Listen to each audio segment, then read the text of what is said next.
역마살이 낀 사람처럼 이곳저곳 다녀야 하는 나에게는 우선 급한 일이 숙식을 해결하는 일이다. 발령을 받으면 먼저 사나흘 쯤은 미리 부임지에 내려가서 살 곳을 정하고 짐을 꾸려 떠나야 한다. 그러나 이번에는 바다 건너 먼 곳에 있는 지역이다. 남들은 바다 건너에 있다면 어뢰 해를 연상할지도 모르지만 이 조그만 한반도에도 바다를 건너야 갈 수 있는 섬이 있고 그 섬 중에서도 가장 큰 섬인 제주도였다. 더구나 발령을 받았던 때는 여름철이라 제주도에는 신구관이라는 오랫동안 내려오는 이사철 풍습이 있다 보니 제대로 된 방을 구하려면 한참이나 기다려야 할 판국이었다. 부득불 나는 먼저 근무하다 다른 곳으로 발령을 받은 직원이 살았던 자취방으로 찾아들었다. 그 자취방은 미리 살았던 이의 성격을 말해주듯 깨끗했고 창틀에 먼지 하나 끼어있지 않았다. 남쪽 창문을 통해 내다보면 삼매봉 아래에 있는 외돌개 앞쪽으로 손에 잡힐 듯 떠있는 문섬이 바라보였고 북쪽으로는 제주 어디에서나 볼 수 있는 한라산이 보였는데 산자락으로 칙칙한 안개가 부유해 다니고 있었다. 가끔은 얼마 떨어지지 않은 서귀포항으로 다가오는 여객선 소리가 붕 하고 들려오기도 했다. 남들은 국가공무원이라고 하면 부러운 시선으로 바라보지만 실상은 그렇지가 못하다. 정부를 순례하듯이 이곳저곳을 다니면서 이사비용 비용도 어지간히 들어갈 뿐만 아니라 어디 한 곳도 제대로 정착하지 못해 결혼 정년기를 훌쩍 넘기고 말았다. 서귀포에는 로터리론 유일하게 1호 광장이 있다. 내가 그 노인을 만난 것은 우연도 아니고 누구라도 그곳을 지나가면 대면할 수 있는 일이었다. 그렇더라도 그 노인이 먼 곳을 향해 부르짖는 소리를 자주 듣다 보니 자신도 모르는 사이에 그 말이 익숙한 소리점으로 자리 잡을 때가 있다. 주변에서 그 노인에 대해 말해주지 않더라도 그 사연이 어땠는지 조금 짐작이 간다. 정작 자신은 대중을 향해 큰 소리로 연설을 하지만 이제는 나이가 들어서인지 희미해져 애절한 느낌을 자아내게 한다. 여러분, 우리는 바로 보아야 합니다. 4.3 사태는 우리 제주 도민의 한이고 따라서 나라는 그 진상을 밝혀야 합니다. 그 노인은 마치 자신이 4.3 사태에 관한 모든 문제를 다 따는 듯 그렇게 소리치지만 지나가는 사람들은 하나같이 무시해버린다. 그도 그럴 것이 계절과 관계없이 어느 때나 바바리 코트를 입고 다니고 동곤멍하여 어디를 바라보는지 알 수 없다. 마치 1호 광장을 빵빵거리며 지나가는 자들이 그에게는 연설을 들어주는 대중이라도 되는지 그의 말 속엔 항상 여러분이 들어간다.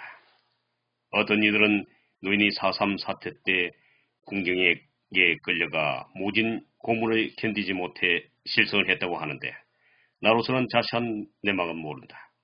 다만 지피는 바는 그 노인이 아마도 4.3 사태와 관련된 곡절이 많을 성쉽다는 것이다. 허주사 무신걸 경배력 밤수가 하루도 그러는 경우가 없이 연설을 하는 그를 사무실 창문에서 내다보고 있는데 고 회장이 그렇게 말한다. 그러면서 그도 나의 옆으로 다가와 창문을 통해 머리를 치켜들고 내다본다. 아, 저 사람 밤수가 신경 쓰지 맙소. 실성한 노인의 하는 말 들을 필요 없수다.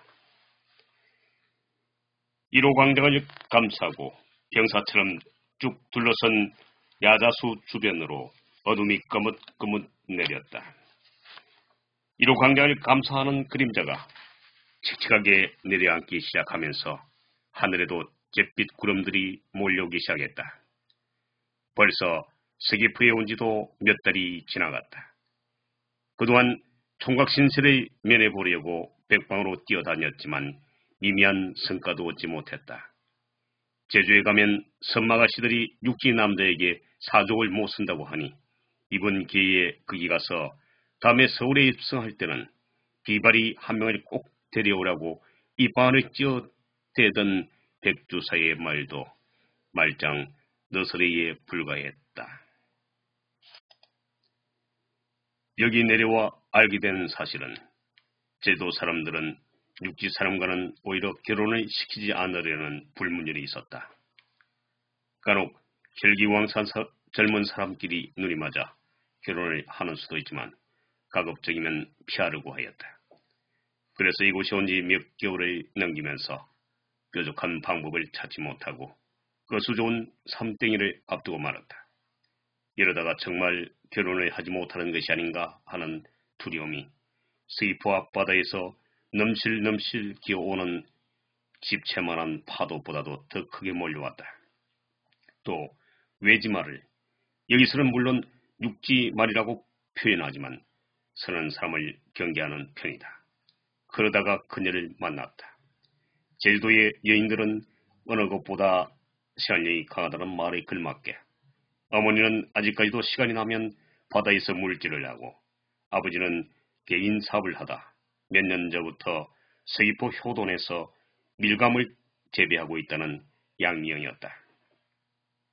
양미영은 서귀포의 밀감같이 상큼한 미소를 머금은 아주 아리따운 아가씨였다.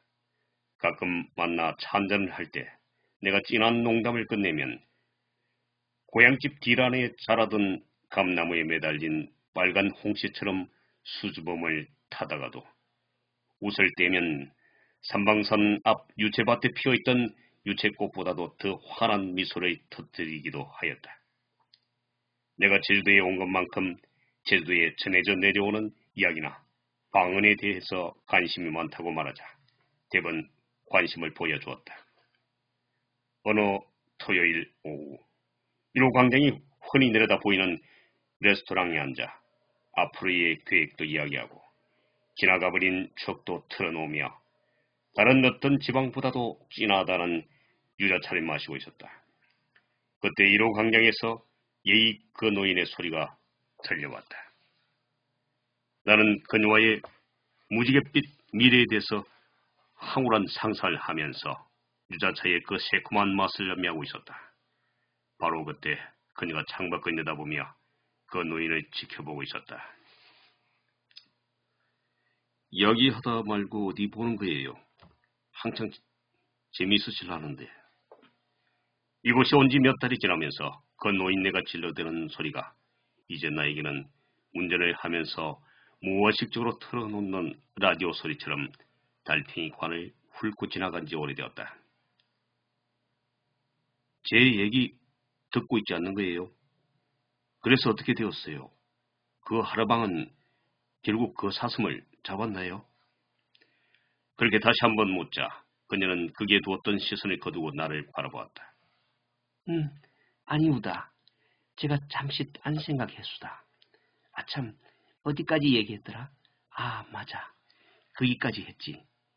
경호연, 그 하루방은 오름까지 올라가수게. 그런데 그 오름 안에는 연못이 있었지. 오름? 아참, 육지에는 오름이 없나? 제주도에는 오름이라고 부르는데 육지에서는 산 언덕배기와 비슷합니다게. 나는 그녀의 이야기를 심각하고도 진지한 표정으로 듣고 있었다. 그러면서도 그녀의 얼굴로 희미하게 훑고 가는 어두운 그림자를 보았다.